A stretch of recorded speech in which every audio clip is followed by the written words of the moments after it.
já chega num gabinete, olha, eu sou delegado da OAB.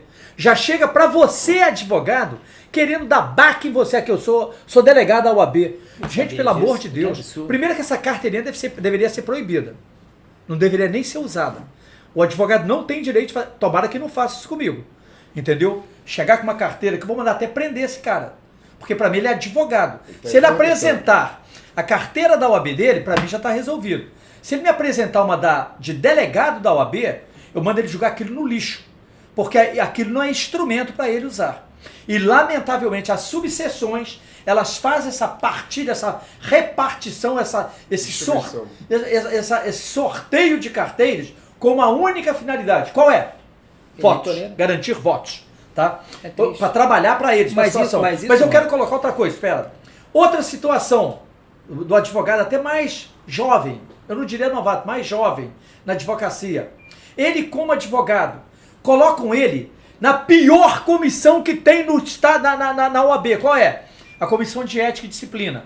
Aí o que acontece? Quando acontece um fato grave, entendeu? Dentro de uma vara, dentro de um tribunal, aí você chama aquele novato recém-formado, ou um advogado até muito pouco experiente, aí ele chega lá, isso eu ouço todo dia.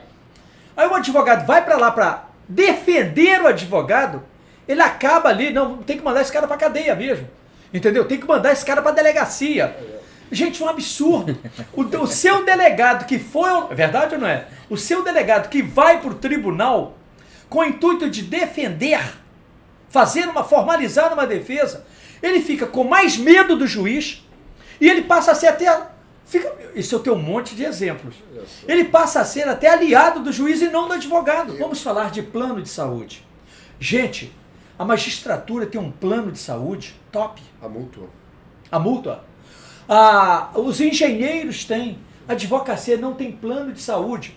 Um coitado de um advogado que precisa um dia do advogado, de uma assistência médica, ele não tem condições de pagar um plano de saúde. Nós já tivemos. Pois é, sério, eu quero citar. A nossa situação é muito grave. Você não pode ficar aí dependendo. Nós temos que fazer um convênio, fazer uma coisa boa. Se nós conseguirmos isso para a nossa advocacia, nós temos muitos advogados. Dá para fazer um mega plano de advocacia.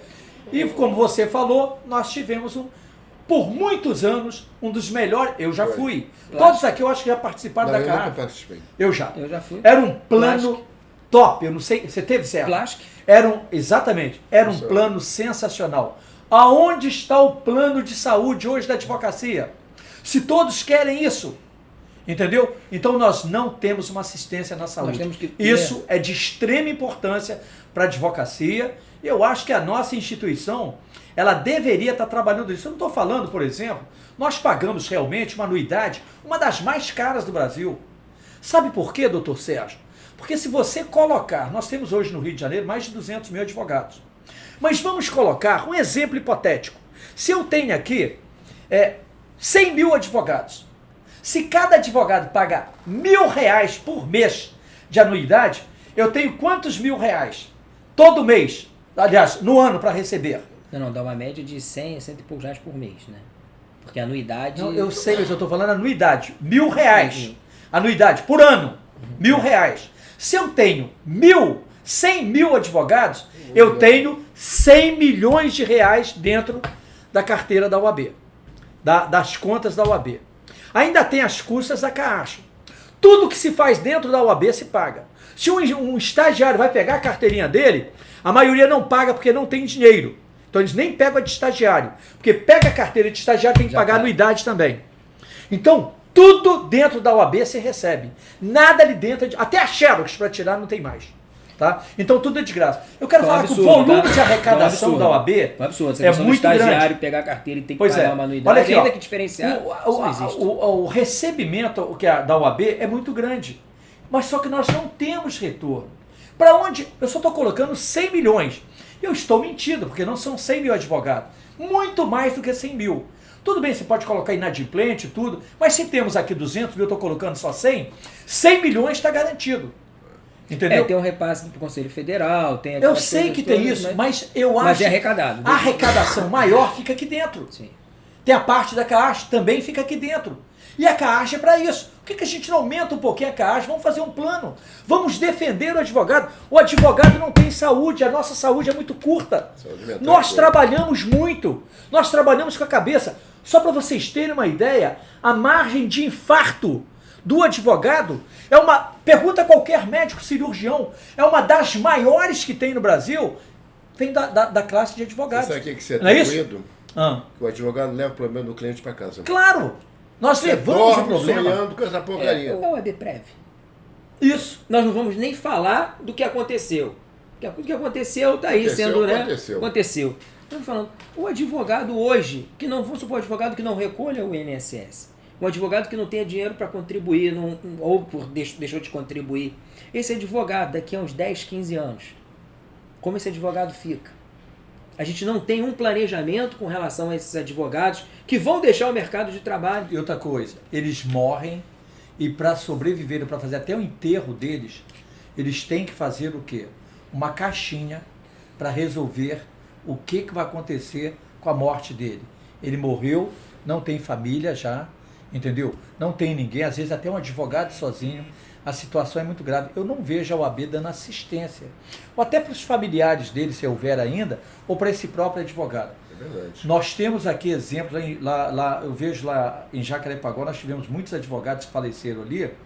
Quem fez o enterro deles foram os colegas.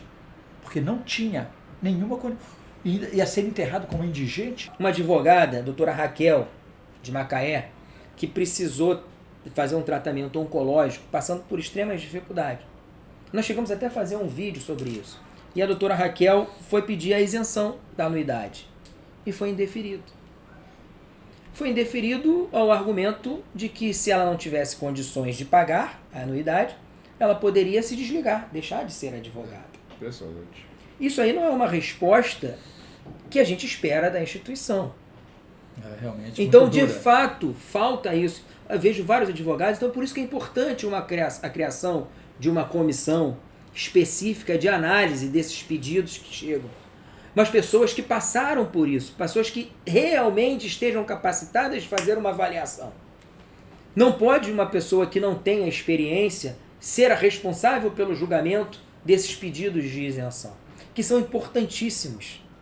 O caso da doutora Raquel me trouxe a necessidade de a gente fazer alguma coisa. A gente precisa ter uma comissão. Porque o advogado, como nós falamos no início, que depende do mandado de pagamento sair, o advogado, quando ele sofre um acidente, que não recolhe o INSS, o advogado que fica sem amparo, o advogado que não precisa e sustenta a família, como esse advogado fica em uma situação de uma doença? Ou então numa situação como aconteceu na pandemia, que parou tudo. Exatamente. Quantos advogados não sofreram na pandemia com relação a maioria, a isso? Quantos escritórios fecharam aqui Tudo no centro fechado da no cidade? centro. Estamos agora recuperando, mas mesmo assim com muito sufoco. Remotamente. Então é necessário. Mas muita gente não voltou. É necessário. Muita gente não voltou. É necessário, doutor Roque, que a instituição seja parceira. A instituição não pode se distanciar. A instituição precisa estar do lado do advogado. E saber o que o advogado está precisando. A gente precisa sim ter uma comissão. Foi o que falou, vários advogados passando por problemas psicológicos, porque não aguentam pressão. A gente precisa ter uma comissão de acompanhamento desses advogados. A gente nunca viu, e a gente nunca fez, nunca levantou, o número de advogados que sofrem, até mesmo cometem suicídios por conta da questão profissional. Isso é um número que a gente deveria pesquisar. Claro. Quantos estão doentes por conta da atividade profissional? O desrespeito, a forma O desrespeito, como nós somos tratados. e a gente precisa, vamos até ver se a gente consegue levantar, fazer de alguma maneira levantar esse número, que isso é importantíssimo, que a gente precisa saber o que a advocacia está passando. Certo. Então esse distanciamento que a gente precisa diminuir. Nós brigamos pela instituição porque, queira ou não, tanto eu, corretamente ali com a OAB, adimplente ou inadimplente, adimplente ou inadimplente, eu continuo sendo advogado. Então, por exemplo, se eu não posso votar como inadimplente, vai ser eleita uma diretoria que vai falar em meu nome, porque eu não tive dinheiro naquele momento para pagar, e dessa forma eu estou impedido. Eu lembro que eu conversei para despachar com a juíza, a gente fazia uma má equiparação com o condomínio. Falando, no condomínio, se você está inadimplente, você não vota. Eu falei, então você está colocando, pior ainda a defesa de vocês, porque vocês estão comparando uma instituição que está prevista na Constituição, uma instituição que tem o dever da defesa, proteção dos direitos do Estado Democrático de Direito, você está impedindo que o advogado, né? Você está comparando o advogado com um condomínio. Um condômino. Não, mas o Oécio fez uma comparação melhor ainda. Aí eu achei aquilo ali um absurdo. Presidiário. Presidiário vota. Vocês estão colocando a instituição lá embaixo. Vocês estão comparando a instituição, não fazendo mal aos condomínios, mas estão comparando uma instituição de altíssima relevância, como a OAB, com um condomínio. Você não pode pensar nisso. Não, o advogado, porque veja bem, o advogado, quando ele vota no presidente dele, ele está escolhendo aquele representante dele, aquela pessoa que vai fazer o que está determinado no Estatuto da Advocacia. Então, como que você tira isso, ainda que do inadimplente, se ele é advogado? A pessoa que vai representar, a pessoa que pode entrar com uma ação civil pública. Veja o poder que tem a instituição. Então não tem como você comparar essa pessoa com um condomínio. E outra coisa, doutor Sérgio, a situação é tão grave que você falou o exemplo do condomínio. Se o cidadão deixar de pagar imposto, se ele estiver devendo à Receita Federal, Fazenda Pública, Estadual e Municipal, ele deixa de votar? Não. Pior de todos os exemplos, um presidiário. Ele tem dignidade. Porque ele, dentro do presídio, ele escolhe o presidente, o governador e o prefeito, deputado federal e estadual. E o advogado do Brasil está impedido por uma decisão judicial agora do Supremo Tribunal Federal. E aí, nós podemos mudar isso? O doutor Essa até colocou a convenção, uma convenção internacional que afirma, garante que não pode, o inadimplente não pode deixar de votar. Isso está sendo descumprido. Mas eu não estou falando isso. Estou falando que a decisão do Supremo Tribunal Federal, por interesse da OAB, claro que só foi interesse da OAB, ela ajoelhou-se e acatou a decisão. Por que a OAB não tem interesse que o inadimplente vote? Isso me chamou a atenção, doutor Roque, para um fato interessante que ocorreu no processo. É claro que a OAB resistiu, ofereceu a defesa dela, dizendo que o inadimplente realmente, de fato, não poderia votar com as razões que ela considerou. Mas o que me chama a atenção, e aí o doutor já sabe disso que nós já conversamos a respeito, o que me chama a atenção também é as posições que a instituição toma. A instituição ela passou a tomar medidas, e aí eu vou infelizmente falar eleitoreiras, quando na verdade os atos praticados são incoerentes com essas medidas que ela diz ter. E eu vou dar um exemplo. Primeiro é esse do inadimplente. Na ação judicial, ela defender que o inadimplente não pode votar sob a alegação de que está inadimplente, não pode participar de uma instituição que defende o Estado Democrático de Direito. Isso é completamente absurdo. Um outro exemplo. O Movade, o Instituto Movade, ingressou com uma ação civil pública em Brasília, está tramitando em Brasília, alegando uma coisa que que muitas mulheres advogadas pleitearam ao Instituto Movade, a ausência de uma igualdade nas nomeações da instituição. Isso de fato ocorre. Isso de fato ocorre. Aí já é outro... de outro lado. E aí o que acontece? Nós ingressamos com essa ação civil pública falando, olha, vamos respeitar nas nomeações, inclusive por quinto constitucional, vamos respeitar a alternância, sem tirar a questão da competência, da avaliação da pessoa, da capacidade da pessoa e dos requisitos que a lei determina. Mas, já que se fala tanto, né, nossa eleição principalmente hoje... a OAB, né? Principalmente a OAB. Nossa eleição hoje, para formar uma chapa, a gente precisa ter de 50% mulheres e 50% homens. Isso foi uma norma, um provimento. Se você participou da eleição, sabe disso. É um provimento que a gente respeita, tem que respeitar, e completamente correto. Só que quando nós ingressamos com essa ação civil pública falando que, se observasse a alternância também nas nomeações que são feitas pela OAB, inclusive do quinto constitucional, o Conselho Federal da OAB veio contra. É verdade.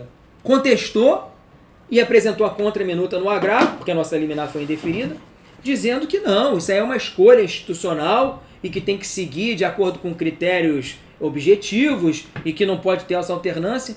E aí nós estamos em vias, agora em março, de ter uma conferência nacional da advocacia, já estão convocando, uma conferência nacional da advocacia, da mulher advogada.